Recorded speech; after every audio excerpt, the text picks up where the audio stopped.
I'm Chris Erdman, and this is Made of More, the show where we go beyond business to uncover real stories that shape entrepreneurs, leaders, and change makers.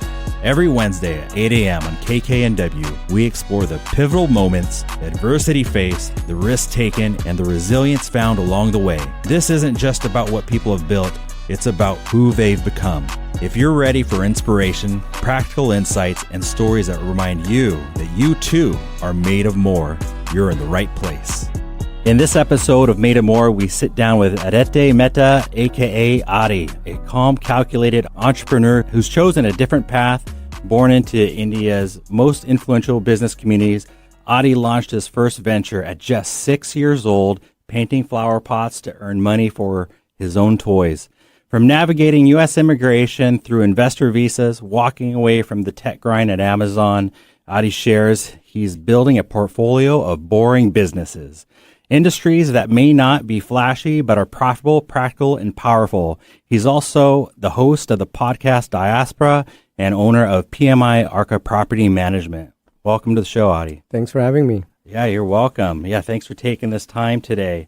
So I just want to get into maybe some of your early beginnings before we get into the meat of everything. So you come from a prominent business community in India. How did that influence you and your family? Yeah, I come from a community called the Gujarat. We're from the state of Gujarat. A lot of the most successful business houses, business people tend to be from our community. Sure. It's a community which has been seafaring and risk-taking. Thousands of years ago, the trade between India was mostly with East Africa, the Middle East, and Gujarat is a state on the western side of the country. All the different states on that part of the country are generally more entrepreneurial than say some other parts of the country, but Gujaratis are known for being an extra savvy about their businesses.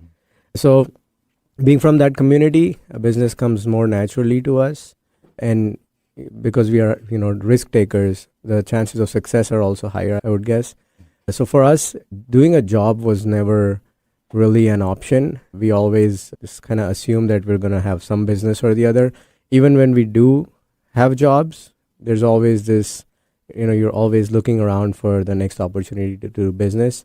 And the minute something presents itself, you'll go back into business. That's just how the temperament is. Oh, wow. That sounds really interesting. We were talking just the other day, and, you said you told your mom that you wanted a toy, and then a lesson came from that. Do you want to talk about that a little bit? Yeah. I was probably 6 years old, and she said, why don't you earn the money for the toys versus just asking me for the money? And I said, okay, what would I do? And she said, well, my immediate requirement is these flower pots need painting. So for the princely sum of 20 rupees, which is about a quarter of $1, I would paint these flower pots. And I guess I did a few in my house, and then my grandfather lived down the street, so did a few for him as well. And that was just the first of many informal businesses that I've had in my lifetime. Yeah. The next one was at the age of 8, where I would write stories for people that they could use in their essays and exams and sell them for a couple of rupees each in the class. So, when you're in your exams, you have to come up with different types of stories as essays. And I would give them fodder for those things because I was creative and I liked writing. So that it just started from there, and then I've done a more than my fair share of businesses since then. That sounds really interesting. So in the household, definitely you had some influence by encouragement, and that's probably why you're really creative and resourceful. I mean, my family doesn't have much of a writing talent, I would say. My brother, he's a stand-up comedian, so he definitely writes. Okay. But we have all been a family of doctors, teachers, educators, accountants, because my last name is an occupational last name. It means accountant. So we've had a lot of those in our family. I think the creativity is exhibited more in terms of your ability to look at business opportunities versus, writing or artistic creativity, so to speak. Really interesting. And what about, so you had that influence through your household. What kind of influence in business did you have throughout early ages of school? So my parents, they both run a large financial services company in India. My mom's always been a trailblazer in the Indian stock market. She was the first woman president of the Bombay Stock Exchange, which is, one of the world's preeminent exchanges, not just in that part of the world.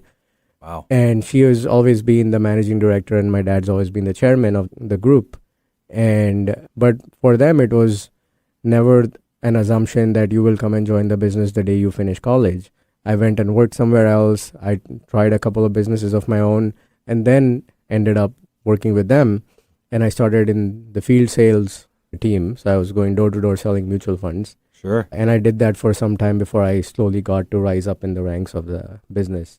So the atmosphere at home has always been one of business owners, people who have an abundance mindset, people who are, like we say in our business group, givers gain. So there have always been people who are givers first. Dinner table discussions were always the economy and politics, and I don't ever remember us talking about other people or random things that most people talk about. It's always been some sort of intellectual conversations. That has provided that bearing from start. Okay. Yeah.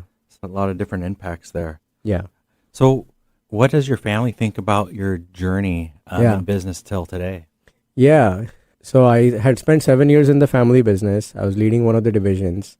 And then I kind of was getting stagnated. So I started my MBA program at the London Business School. And it was a global program. So the objective was 1 week every month, I will go to class in London or Dubai or Hong Kong. It's a global program. And then I'll come back and work for 3 weeks and implement those things in my business. But now I'd been in the family business for 7 years. My total work experience was 8 years. So I didn't know much outside of that world. And when I went for my orientation in London and I saw all these brilliant people there, there was an ex-astronaut, there was a Middle Eastern billionaire in our class, there's people who own venture capital funds, CMOs, CXOs. So it was like my imagination was stretched beyond what I had thought. I came back and I quit the family business. And my parents were like, well, what are you going to do now? And I said, I don't know what I'm going to do now, but I know that I don't want to do this. So I'm going to figure my way out as the program proceeds. And then I transitioned to tech startups eventually.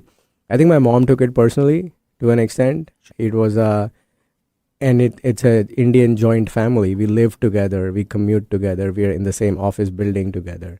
So it was a little bit fraught for a few days, I would say. But then obviously my parents have been big supporters of my decisions, and they've always supported me with whatever I wanted to do. There was never any pressure to do this or that. It was always just do it well, whatever you do. So if you want to be a barber, be the best barber you can be. Versus, no, you have to be a doctor and an engineer and so on and so forth. Sure. Well, that's got to feel really nice, and seems like really great values to grow up in and experience and pass off to your family now. Yeah, for sure. Oh, nice. You said that you're not interested in being a disruptor. And why is that? It's a 1 in a million person who comes up with a Facebook or a Tesla or whatever, right? It may not be everybody's cup of tea to be a visionary entrepreneur. And I feel like in that quest to come up with that next $1 billion idea, people lose sight of a lot of $1 million ideas. Sure. Where the chance of success would have been much higher. So if I were to do, say, 10 businesses and they were all trying to be a $1 billion idea, I might be left with 0. But if I do 10 businesses which are $1 million ideas, I might be at 5 million at the end of it.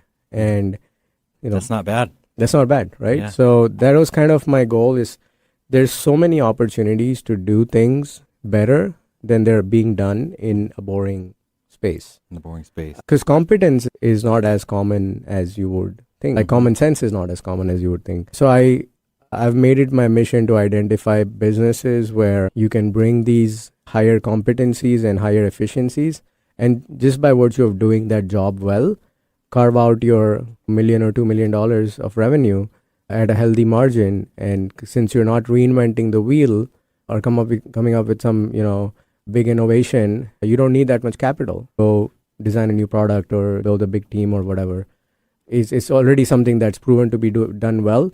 The market's big enough for one more $1 million company to come in and take their slice of the pie and go home and sleep peacefully. And you're not taking the stress that comes with the big venture capital investments. Of course, there's nothing wrong with that approach either. But I realized early on my temperament was not suited to that. So I'm combining opportunities I see around me with what my skill set is and what I'm good at. And if that can get me to be reasonably affluent, then, what's wrong with that? There's nothing wrong with Yeah.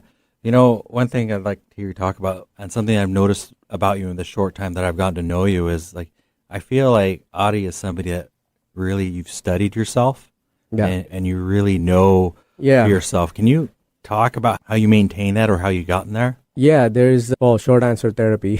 Therapy? No, but I think this was what I learned in my MBA program at the start. On like day one during orientation, they have you take this very detailed personality test and say, this is what you're good at. These are the gaps in your performance/personality. These are the ones you can fix. And here's an elective for that gap. These are the things you're, better off not bothering about. Focus on your strengths, combine them with skills that you can easily pick up. And through that self-awareness comes better understanding of what you can do and you can't do. And so when I decided to set up the property management business, it was a very deliberate move. And it really put everything in focus as to what kind of business do I want to do, what my constraints are, what my preferences are in terms of my lifestyle, and how busy I want to be and how much time I want to be able to have with my family. There are all these different considerations. And the fact that I went through that exercise shows in the early success that the business has had and how, I'm enjoying all of it. So yeah, that planning upfront really makes a huge difference. And that only comes when you're self-aware as to what you know and what you don't know.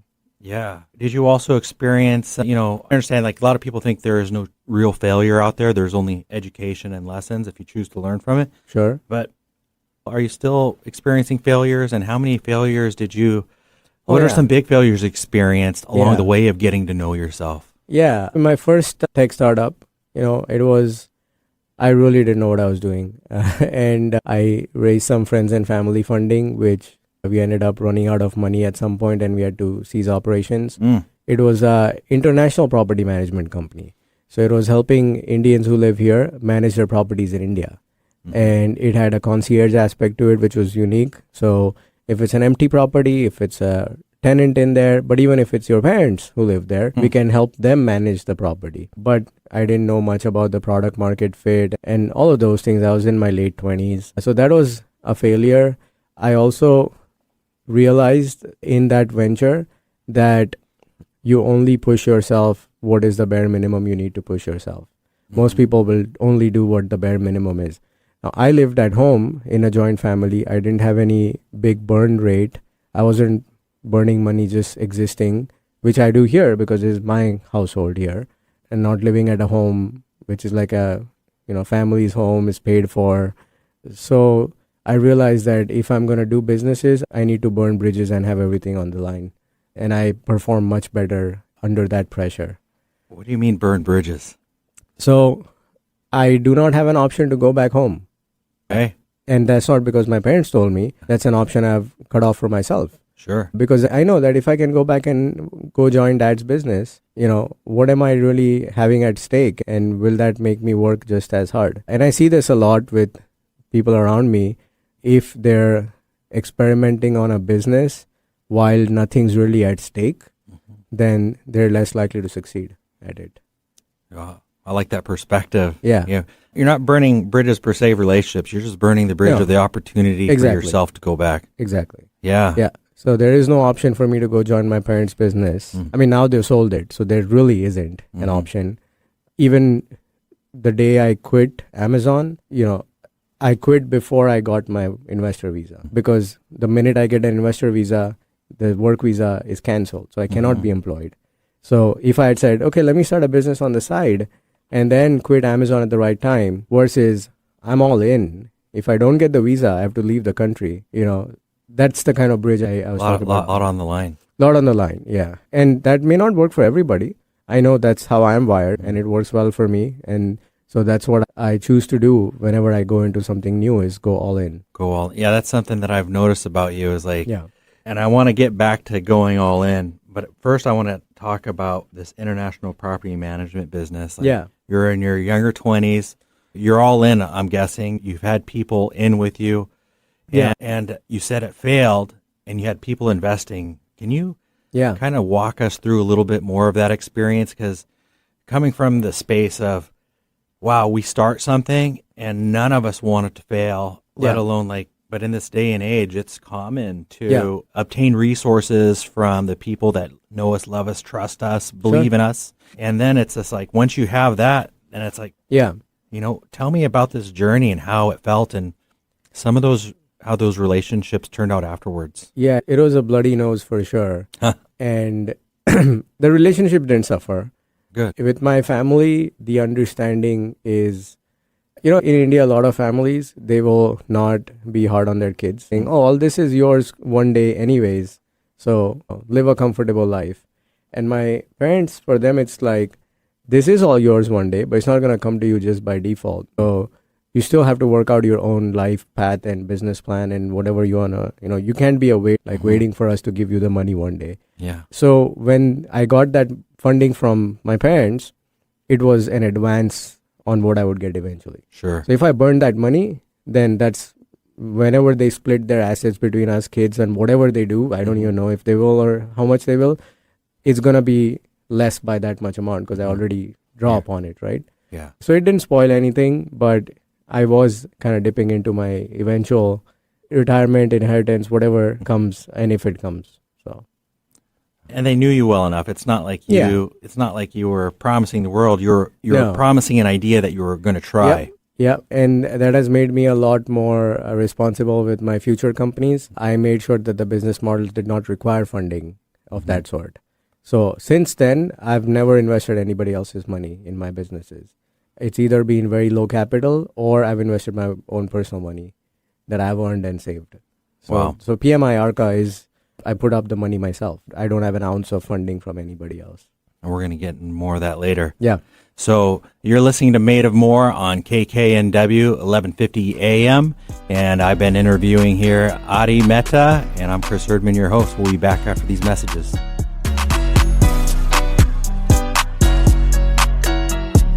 I'm Chris Jakomick. I served in the United States Air Force and I deployed 3 times. So in 2017, I was serving as an Air Force First Sergeant. Our motto in that role is my job is people, everyone is my business. But unfortunately in that year, I would lose my own brother, Lance Corporal Adam Jakomick, to suicide. The majority of veteran suicides are from guns. I store my weapons securely, not only for myself, but for my family. Store all your guns securely. Help stop suicide.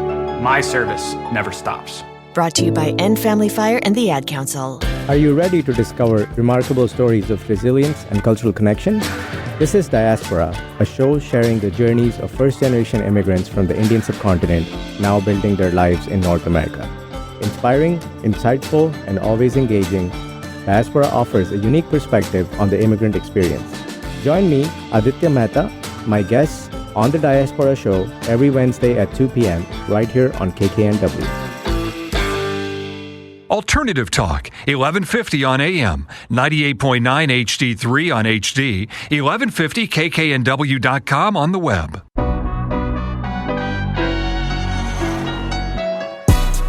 Welcome back to Made of More. I'm your host, Christopher Erdman, and I'm sitting here with Aditya Mehta from ARCA Property Management and the podcast Diaspora. So we were just talking about his early beginnings and talking about setbacks and failures. And during the break, I just realized I want to know more about how Adi has some stories about setbacks versus failures.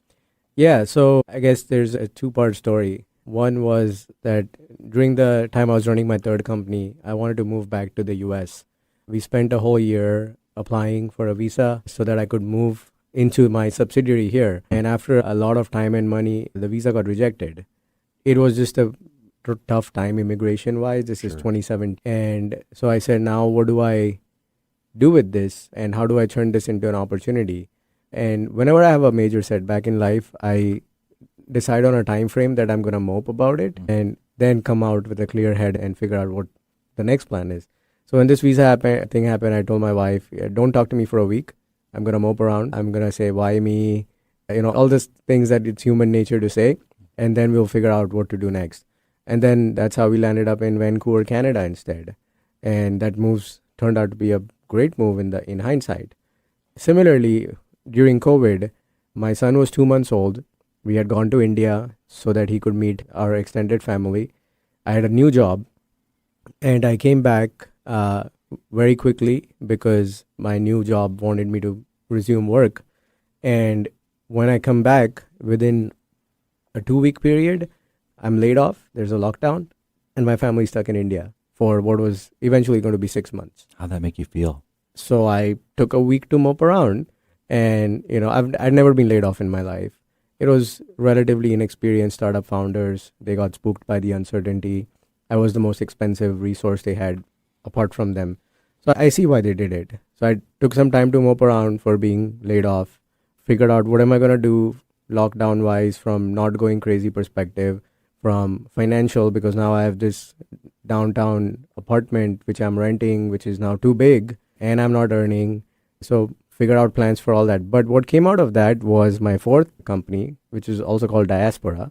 It was a platform to help new immigrants in Canada settle down and assimilate better. And it eventually grew to about 5,000 members.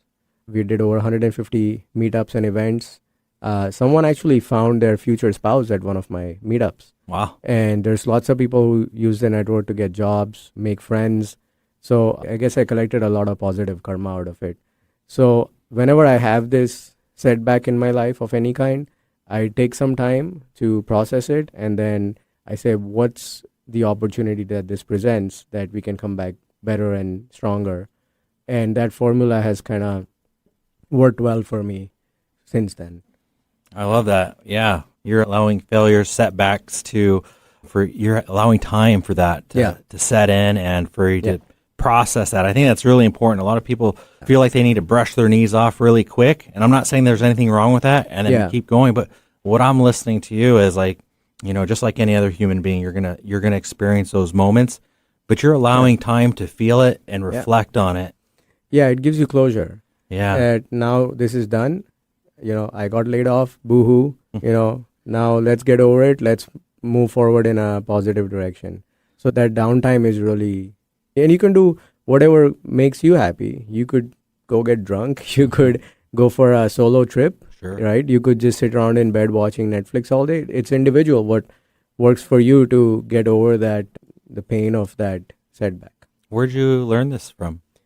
I had been doing it for a while. I didn't know I was doing it. I just learned how to articulate it recently. Yeah. It just comes naturally to me. I don't know. I'm a very tenacious person. I don't give up on my goals that easily. I think I heard Jeff Bezos say this, but I have strong opinions held weakly. So it means that I really believe in what I'm doing. But if presented adequate data as to why that's not the right approach, I'm quick to realign. So whenever these setbacks happen, I will take that time and ask myself, am I still on the right path? If not, I quickly pivot. And if I think it is still the right path, which it was in these two cases I described, I just kept going. Just kept going. Yeah, kept going. Good for you. That's something I've noticed about you, and I really appreciate all these things that you've been talking about.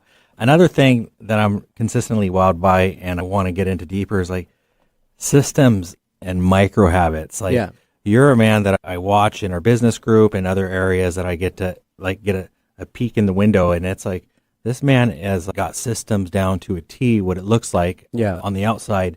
And it seems like you have you call them micro habits. I was just calling them habits, but tell me more about your systems and micro habits. Yeah, so I have an overactive mind, and I have two goals of these systems and processes. One is to declutter your mind by removing decision fatigue from your day-to-day. So if I have a system that I put my clothes out for the next day tonight, instead of figuring out what to wear, my morning becomes that much on autopilot, and I'm wasting less time in the morning, which is the most productive time of the day for me, taking decisions which in the grand scheme of things don't really matter. The other thing is that it brings about a sustainable consistency, and that is what leads to exponential personal development. For example, I wanted to lose 25 pounds in 2021, and all I did was a little bit of diet control and 10 minutes of yoga every day, 10 minutes of meditation every day. Now, the goal is not to do a lot of yoga. The goal is to make sure you do the yoga every day. Sure. And this could be, 5 minutes of learning Spanish. Which you do quite a bit. I haven't missed my daily lesson in 1700 days because the goal is only 5 minutes. So what happens is the days that you are in the mood for it, you'll do 15. But The days you're not in the mood for it, because the goal is only 5 minutes, you're more likely to push yourself to just get it done. But if my goal was 30 minutes, on the days I don't feel like doing it, which happens, 2 out of every 7 days, those days you end up not doing anything. But now you're doing at least 5 minutes. Sure. Think of an example like going for a walk. The micro habit is putting on your gym shoes and not going on the walk. Because if you put on your shoes, you're going to go out the door. If you go out the door, you're going to walk some 5 minutes. And that's still better than not walking. And it's this consistency which really gets you the results in the long run and not the quantum of the walking that you do. And I've just applied that over and over again in every part of my life. I have 20 something micro habits, and I make sure that these habits are extremely accessible. So the gym shoes are waiting there in the morning, right? I'm not even having to go look for socks. If it also works on the negative side, where if you want to get rid of a bad habit, like, you want to stop snacking so much, Sure. you just remove all the snacks from your house because now you've made it harder to access. Will you still go out and buy snacks sometimes? Yes. But most days, when you would have just grabbed for that packet of chips, you don't. So you're bringing about a lot of behavioral changes by making things accessible or inaccessible, and bringing about behavioral changes by having very small targets, 5 minutes a day, 10 push-ups after every meeting. I'm not saying I'm going to go to the gym every day. I'm saying I'm doing 10 push-ups after every call that I have. Now I'm doing 50 push-ups a day without really bothering my schedule or making me do any extra effort. That's fantastic. And those systems, they declutter my mind. They give me more bandwidth to think about things. I come up with so many process improvements because my mind is free. I'll give you a kind of lighthearted example. We hang hangers a certain way in my closet. They all point in one direction. And I noticed that when I pull a jacket off, the hanger falls. So I turned it around and that worked. So I told my wife that we have a process change in the house now. The hanger is going to be hung this way. And she was like, who thinks about stuff like this? Like, why are you analyzing how the hanger... I'm like, you'll thank me when you're 60 years old and you're not bending down to pick up these hangers that keep falling. So because I have automated / processized so many things in my life, people think it's like, oh, you're like a robot. Like, no, I'm actually freeing up my mind to make actual decisions and think about real things that matter, and not, what shoes go with these jeans. Because I already thought about all that when I was at a more relaxed state of mind. I don't know if that makes sense. That makes a lot of sense, actually. And it seems more simple than it. It's simple. It's not easy. Because the discipline is what is really hard to nail down. And I found the solution to that. When you're focused on results, you're going to be disappointed. Because these are small changes, so they take time to show results. But when they do, those results are sustainable and long-lasting. So when you have the focus is on the enjoying the process and the identity of being someone who has a routine, then one day you just notice that those pants fit better, or you just had a conversation in Spanish and you didn't even realize it. And then that becomes the big motivator that, oh, I didn't even realize I've already lost 4 pounds. Now I really want to keep going. Versus checking my weight every day in the first 2 weeks and saying, man, why haven't I lost anything so far? So that conditioning has been as important as the act of doing the habit itself. Wow. Thanks for sharing. Do you have any piece of advice for people that are curious about how to start micro habits in their life? Yeah, you stack them together. So I will do my meditation immediately, followed by the yoga, immediately followed by the 5-minute Spanish, immediately followed by whatever else I want to stack to that. And so then what happens is once you go into that flow, then you'll start doing all of them. And like I said, make it as easy and accessible. I want to take a vitamin every morning. The vitamins are kept in where my clothes are kept, because that's a trigger. Because I know I'm definitely putting on clothes in the morning. Sure. And so I linked it with that so that I never forget to take my vitamins, because I never forget to put my clothes on.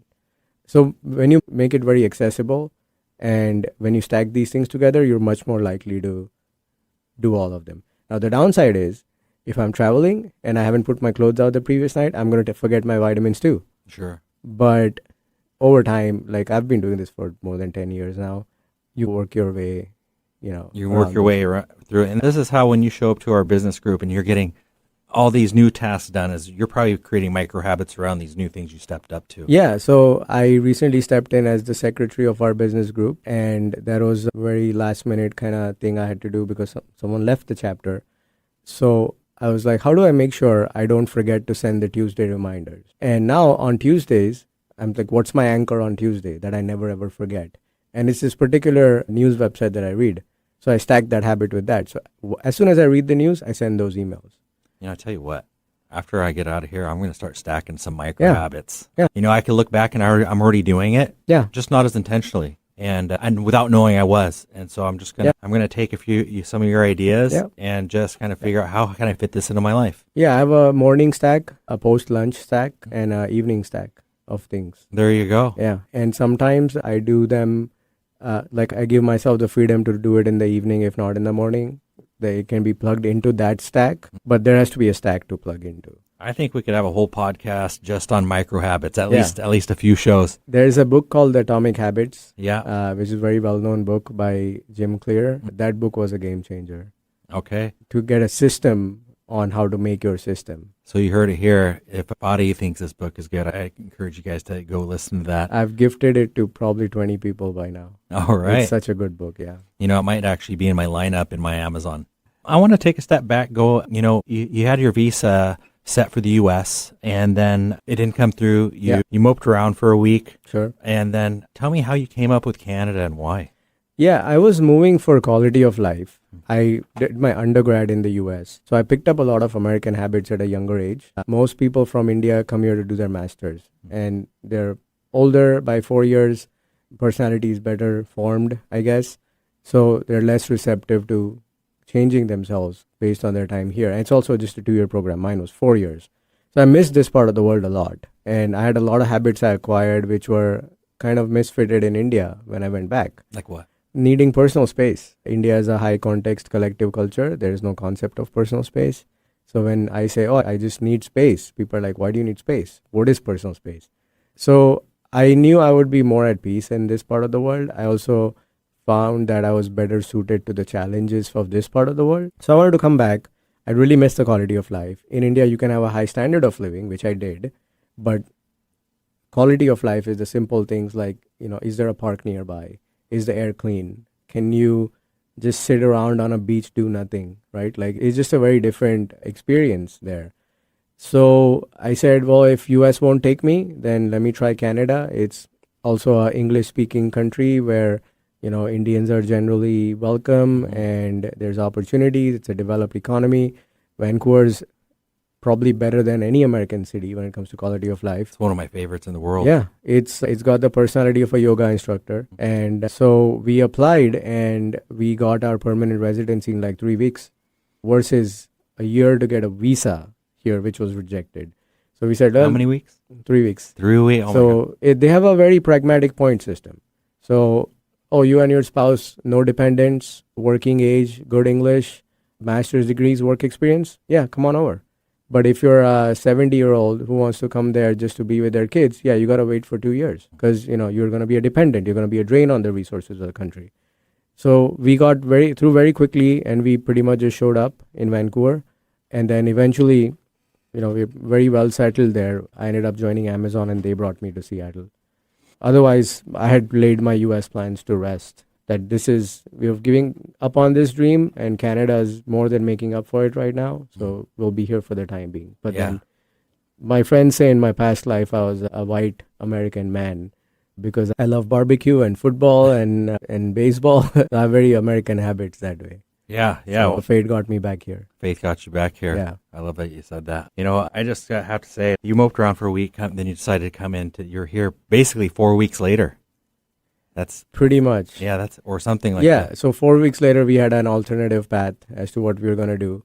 It was more about leaving India than going to Canada. So I could have prepared better for what we will do once we move to Canada. But then things sorted themselves out eventually, and it worked out. And by virtue of the fact that I'm a Canadian citizen now, my move to entrepreneurship right now became easier because Canadians have access to an investor visa that Indians don't. So it all worked out in the end regardless. It all worked out in the end. Yeah. All right. So you're listening to the show Made of More. I'm your host, Chris Erdman, sitting here with Aditya Mehta, and you've been listening to his more recent experiences. And we'll be back after these messages.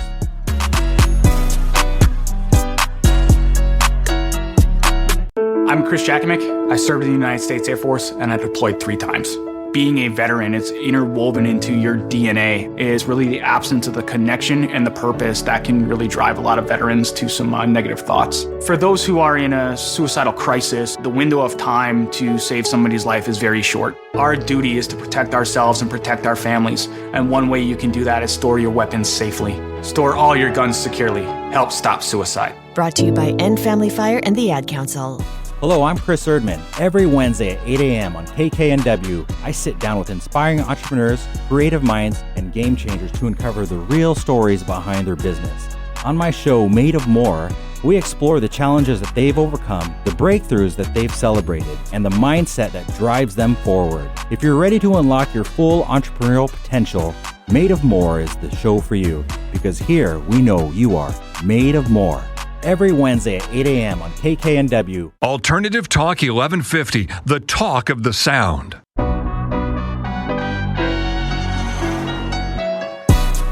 Welcome back to the show Made of More. I'm your host, Chris Erdman. I'm sitting here with Aditya Mehta, and we've been talking about his business journey and getting back into, you made it to Canada on the visa and you were working at Amazon. Now you're here. Can you tell us about? So Amazon was my first corporate role. I'd never worked for a large company before, except my family business. And my job was to launch new warehouses. So take warehouses from pieces of land to ready-made buildings. I did about more than 25 of those in Canada. Sure. I got promoted and got brought to Seattle. And just about the time I moved, my job disappeared because the Amazon decided they don't want to launch any more warehouses. I mean, they did like 400 of them through the COVID time. So now my visa is tied to my employment. So if I get laid off, I have 60 days to leave the country. And because my wife is my dependent, she can't live in the US either. Sure. My son can't be in school. You're signing a 1-year lease for a property to live in when your own tenure could be cut short into 60 days at any time, right? So it was that constant sword hanging on your head that tomorrow I could have to leave the country. Sure. So I didn't want to do that beyond a point. The work had stopped being as engaging as it used to be because just being moved from team to team, I probably went through 9 different roles in 18 months. And that kind of uncertainty just started, not being good for your mental health, your stress, everything. So a lot of stress there. Yeah. So in 2023, I took the summer off from there and I went through a structured decision process as to what do I do next. A few times in life, you get to sit and think about the next pivot you want to do. So I said, let's make the most of the opportunity. So I laid out all the different scenarios I could have from here on. For example, change teams within Amazon, move back to Canada and continue working for Amazon, move back to Canada and work somewhere else, move back to Canada and do a business. The same set of combinations for the US and for Middle East because I have a big network in Dubai, or I go back to India. And then I laid out the immigration impact, the finance impact on my son's school, impact on my wife's business for all these scenarios, and started eliminating scenarios based on that. And then I concluded that I wanted to go back to being an entrepreneur, but I wanted to stay in the US for a variety of reasons. So at the end of the first month of the summer long leave of absence, I concluded I want to be a business person in the US. Okay. I said, now what do I want to do business in? And again, I went through my preferred choice of industries, capital constraints, nature of revenue, nature of the clients. I wanted an industry with a low bar, like, a boring business I could excel in, something that I could have some hand-holding in learning the business. So franchising made sense. Franchising also made sense from a visa perspective. So then I started drawing up all these synergies of the eventual business I want to do. And by the end of the second month, I had concluded I wanted to be in property management.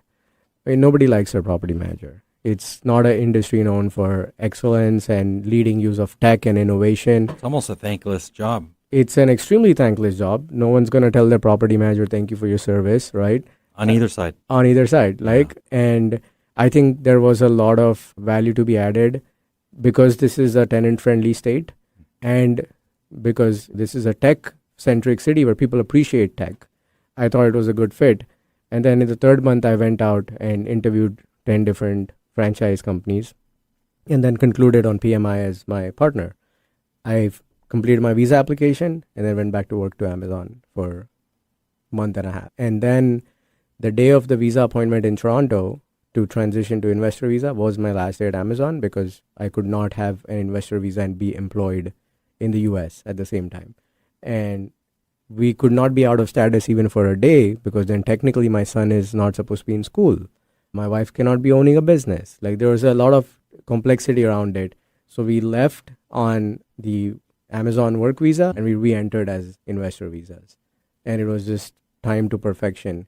And because I took so much time at the start to go through this whole process, and I've shared that document template with many people who are going through their own process of transitioning from like a job to a business. Is this something you made or something you picked up in your master's degree? No, I used Amazon's famous or infamous white paper concept where in 6 pages you have to lay out the whole idea from the current state to the eventual state. So I went through that exercise of, doing business in US. Then I laid out a Gantt chart. So these are all the things that need to happen in this sequence. These are the dependencies. And I laid out financials. So from the time now to the time my new business starts earning revenue, how am I going to tide it over financially? What do I need to compromise on? What do I need to do more of to augment that income when I don't have a salary? So it was a really thorough exercise and it really helped in getting me off the ground quicker. I think for PMI, nobody's gone from agreement sign to business launch in 6 months with a visa in the middle.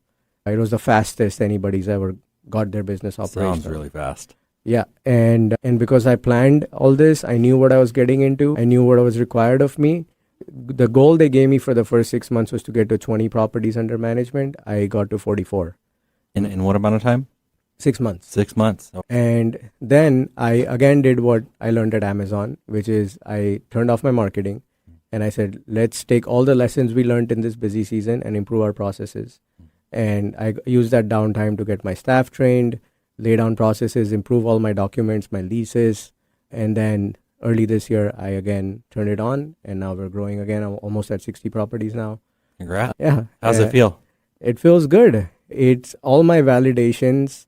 All my assumptions were validated about life here, how business is here, how clients are here, and that belief that I'm better suited to being an entrepreneur in this part of the world versus in India, because that requires a very different temperament. That's been validated as well. So usually I would get bored with whatever my venture is around this time, Sure. year and a half in, but I'm enjoying myself and the company's growing. And the most important thing is that I replaced my Amazon salary in the 5th month itself. So that was the first big peace of mind that, at a family level, we are making enough cash flow. And the happy side effect was that looking at my business grow so quickly, my wife became motivated in her business to grow and compete with me. Sure. What does she do? She's a pharmaceutical consultant. Okay. And she has a couple of interesting avenues that she's exploring in her side of the business, which I sometimes help her to build that model. But so her revenue exploded too. So we had a double whammy in that sense where our family income is now twice of what it used to be, just by virtue of taking that risk and pushing each other. I love to that. do better. Yeah. Yeah, you're touching on something I'm always curious about, and I think it's a really important subject, is like, as a married person, how much impact does your spouse have on your business? In terms of influence on business decisions, we run our businesses independently. But in terms of risk-taking ability, the fact that you have a partner and her visa depends on you. So, one of our businesses is more critical to our time in the country. If her business fails, she can start up a new one. If mine fails, we have to leave the country. So it's not very much pressure, is it? No. So not just being married, but having children, right? Those things then alter your risk profile and your ability to take risk and the way you make your decisions. For example, if I didn't have 4-year-old when I was deciding to do a business, Canada would have been a much stronger option for me to move back. But I wanted to give consistency to my child, so that weighed in on my decision to continue to live here. So in that sense, it does impact what your family status is, but she doesn't, as such, like tell me what to do in mine or vice versa. We actually have a weekly business review. We've been slacking off on that a little bit, but we did it consistently for many months. And every Friday, we would sit and talk about her business and my business. We'll share key metrics and let each other know what support we need from each other. And then also go into a bit of like house administration. But that weekly structured meeting and time set aside when nobody's on a phone, no one's distracted, it did wonders in keeping us both updated on each other's businesses and thereby having that peace of mind that, okay, we're both on the track that we set out to be on. So it might be found absurd to have a business review with your spouse. But, our house is a organization. It runs. It has to have certain things being done at certain times. Our businesses are dependent on the support we get from each other. So, for example, she might say, I have this travel coming up in early April, so make sure, you're around so that you can be with our son. So, okay, point noted. And then by the end of it, we're talking about, oh, did you buy that birthday present for that kid? So it goes into house administration as well, but it keeps our house and our business and therefore our life running smoothly. Well, I think a lot of couples could probably learn from that. How detailed is this business meeting? At the start, it used to be 3 hours every week. We had so much to discuss and we were catching up. You're catching up. And then because we have a minutes of the meeting, like a Google Doc, where we would both put in things we wanted to talk about. And if something was an action point, it would get carried over to the next meeting. So then it became quite streamlined and we could be done in an hour or so. But it was very meaty discussion, very useful discussion. There's no room for random talk, your usual husband-wife discussion, argument, none of that. It's you're serious, you're in business frame of mind. And for my wife, that's more of an effort because she's a different person at work and at home. I'm the same person everywhere. She used to call me being too corporate at home, but I don't have a different side to my personality. I'm like obsessive and organized at home and at the workplace. So yeah, I like that about you. You're consistent everywhere. Sure. Where you show up in our business group, it's the same person showing up here today. Yeah. Oh yeah, thanks for sharing that. So after you got your first 40 homes and you got 60 homes, almost 60, yeah. Yeah. Where are you at today? I think the 60th contract is out for signing, if I'm not mistaken. Congratulations. So I think I'm the largest PMI residential franchise in Seattle, despite being the newest one.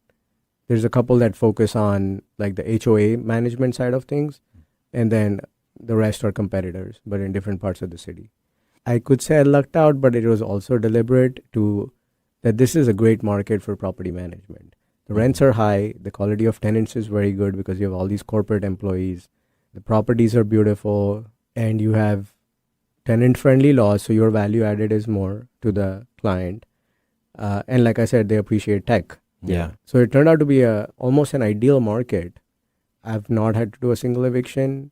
My late fees collected last year was $10. So it's a very easy market to operate in. Of course, different set of challenges in terms of you're dealing with very educated, highly qualified, well-to-do people, both on the tenant side and the property owner side. But then that's where my corporate temperament also is an asset. So yeah, I could see that. Yeah. So it all worked out very well. Sounds like it. Tell me a little bit about who your target client is in your area and your target client. I have the ability to manage properties in all of the state of Washington. I prefer King County and a bit of Snohomish County.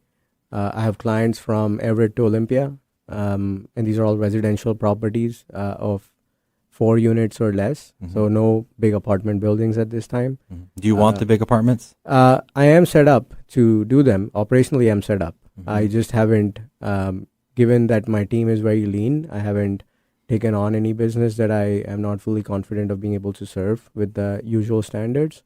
But it's a matter of time before I get there. And the ideal client is property investors who value somebody competent taking care of their property and don't mind paying for the service. There's a lot of accidental landlords here. And on a investor maturity point of view, they're still getting there because it's their first property that they have a tenant in. So they tend to be too hands-on, or they tend to be financially very sensitive. They'll come and say, why did the handyman charge $140 when my handyman charges $120? Sure. Micromanaging. Yeah. So, right now, I don't say no to any customer because, one, I had excess capacity to service more properties. And two, if it's a bad customer, it's still a learning experience. So I took on all sorts of clients, even when I knew I should not touch this person from a mile away because our business values don't align. But I still took them on so that I could learn what kind of clients I don't want. Right. Get your hands dirty a bit. Yeah. And now I've been more selective. I've been refusing business if it doesn't fit either my business values or what the expectations the client has from me. But the investor clients are usually the easiest to work with because then they let you do your job. Tell me, what is an accidental? It's someone who wants to sell the property but is not able to sell it because of market conditions and ends up having to rent it out more out of necessity than by choice. An investor is purposely buying a property to put it on rent. This is a person who, let's say they bought a bigger house, they moved to the bigger house, but they couldn't sell the old one, so now they have to rent it out. So their temperament is different, their ability to take risk is different, because now they have two mortgages. So if the property sits empty for 2 months, they can't afford it. And that drives a lot of their considerations versus an investor who's in it for the long run. Sure. Yeah. Sure. So there's people who didn't intend to be landlords but are because of market situations. So what type of rental terms do you do in your business? Do you mess with short-term, mid-term, long-term? I do long-term rentals, and then I have a mid-term rental that I have taken purely as an experiment, and it actually did quite well. I don't do short-term rentals because they're operationally very heavy. You're having, cleaning done every 2 days. You're 24/7 on live chat. So I just haven't been venturing into that part of the business. But, it's a huge market. Even without adding these other verticals, there's so much to do. There's probably 1 million housing units, and a large percentage of those are rentals. And the biggest property management company probably has 2,000 doors. So nobody's really dominating the market per se, and there's lots of room for everybody to grow. So not in a big rush to add these other pillars anytime soon, at least. All right. What else would you like the listeners to know about your business and how to find you? I'm on every social media platform out there. You can look for the podcast, which is Diaspora, with an extra A at the end so that I got the website name. And the company is called PMI for Property Management Incorporated. PMI ARKA, ARKA. It's a Sanskrit word, which means ray of light. Mm-hmm. And so it's just PMIARKA.com. And even if someone doesn't necessarily have a need but just wants some advice on their rental and their tenants, I'm always happy to help out. Yeah, I would feel comfortable sending clients over you just to talk. Anybody that is trying to master micro habits and having these types of meetings in the household, what great examples you are for the children and for anybody else listening in on. Yep. I think you're a testament for somebody of systems and reliability. Everywhere you show up, you're the same in my eyes. And I think I would feel safe in just introducing you to anybody that's interested in getting something property managed. Yeah, 100%. Yeah, the consistency was done more out of self-preservation than anything else. So I don't go crazy. But now it's just become its own beast, and it's just helping me just be a better person day in and day out. So yeah. Well, that's easy to see that you're trying to be a better person day in and day out. I'm going to have to ask you for a copy of that white paper sometime as well. Yeah.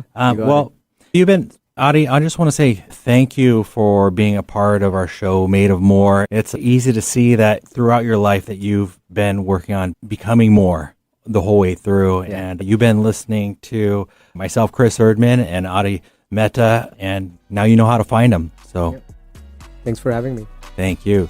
This is KKNW 1150 AM and the show Made of More. Thanks for tuning into this episode of Made of More on KKNW. Whether you're on the road, at the office, or listening from home, keep chasing what lights you up. keep building what matters and never settle for less than the life you were made for. You are made of more. More purpose, more impact, more joy. Made of More is part of the Staying Power network of shows and podcasts, all of which that are dedicated to inspiring listeners to build lives of meaning, connection, and value. You can find the Staying Power network of shows, including Made of More, wherever you get your podcasts. You can also find us on YouTube. Until next Wednesday at 8 a.m. on KKNW, I'm Chris Erdman. Stay bold, stay inspired, and stay made of more.